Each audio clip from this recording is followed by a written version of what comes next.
Laodicea was about a 20-minute drive south from Hierapolis, and if I hadn't been paying attention, I would have almost certainly missed it. Only one or two signs even let me know I was headed in the right direction, and there was not a single tourist in sight. Laodicea is not on the Asia Minor star maps. In fact, the city's somewhat lackluster ruins sat on a lonely and uncultivated countryside. Compared to the towering ruins of Hierapolis, Laodicea was a bit of a letdown, until I realized that much of the city lay mysteriously underground. Now, if you come to the ancient city of Laodicea, what's going to set it apart is that none of this stuff is even excavated yet. Look at this Roman archway. Most of it is underground, and they don't take care of the place. I probably have about 12 briar thorns stuck in my feet from walking around. You're not going to see tour shops or t-shirt stands in Laodicea, which is kind of exciting because that means that so much about what we're going to find out about Laodicea has yet to be discovered. One prominent feature in the ruins you can see is the Roman archways. Well, clearly I trust the Romans. I'm laying down on this trademark keystone that's been wedged down between these huge boulders to make sure they don't go anywhere. And this makes a traditional Roman archway. Now, the Romans horked this idea from the Etruscans, and it gave them the ability to build things like aqueducts and roads and bridges. Anywhere the Romans went in the ancient world, you're going to find these traditional Roman arches. Now, the great thing about the keystone is that the more weight you put on them, the tighter they all get. So really, the keystone makes gravity your friend. The innovative concept of the more weight, the stronger the arch revolutionized architecture.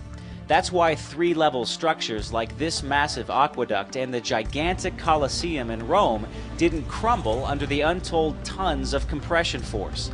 And since the Romans were the first to invent concrete by using lime, volcanic sand, and special clay, they could take these designs and build them anywhere they wanted. Arches required less costly building materials and fewer skilled laborers than the more sophisticated Greek-inspired columns we looked at earlier. They're also a perfect example of working smarter, not harder, and gave Roman architecture a signature look that we still admire and copy. Today, buildings are designed with sophisticated mathematical precision to account for everything from snow to wind to earthquakes. But the Romans weren't that good at math. Seriously, ever tried to do long division with Roman numerals? Nevertheless, hundreds of Roman structures are still standing to this day, so they must have been doing something right. Now, Laodicea was the end point for several Roman aqueducts, making it a commercial boom town in Asia Minor. The three L's of a successful ancient Roman city are location, location, location. The city of Laodicea, the ruins of which are all around me, sat smack dab in the middle of some of the most prosperous areas of Western Asia Minor. 15 miles to the north, Hierapolis. 10 miles to the east, Colossae, whose cold water springs bubbled up and fed into this region. The Lycus River flows next to Laodicea, which made the textile industry extremely prosperous.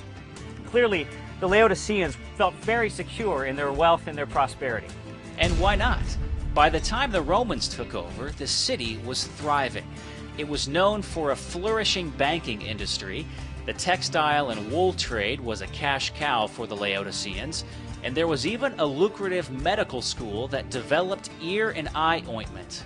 They had money, sold nice clothes, and produced eye medicine, which is ironic since the city is called poor, naked, and blind in the New Testament book of Revelation. In fact, of the 7 churches addressed in the Apostle John's letter, the only one to whom Jesus has nothing positive to say is the church in Laodicea, and he uses imagery that would have hit the Laodiceans right between the eyes. He tells them this: I know your works. You are neither cold nor hot. Would that you were either cold or hot. So because you are lukewarm and neither hot nor cold, I will spit you out of my mouth. Do you get the picture? Laodicea knew the therapeutic value of hot water. Their neighbors in Hierapolis had built an empire around the precious resource. They also knew the value of cold water because nearby Colossae was known for its fresh cold springs that bubbled out of the ground. But the Laodiceans produced neither hot nor cold water, and many historians say the water the aqueducts brought to Laodicea only provided water that was tepid and tasteless, not really valuable for anything, not to mention a little repulsive. So the comparison of the Laodicean Christians to lukewarm water would have been for them a profound criticism. Jesus wanted his followers to be fully committed and useful for his purposes, and the half-hearted Laodiceans were offensive to him and useless for his kingdom. But Jesus had intended his church to be countercultural, with a presence and a message that would stand out and change the world, not be changed by it, and certainly not be compromised with the culture around it.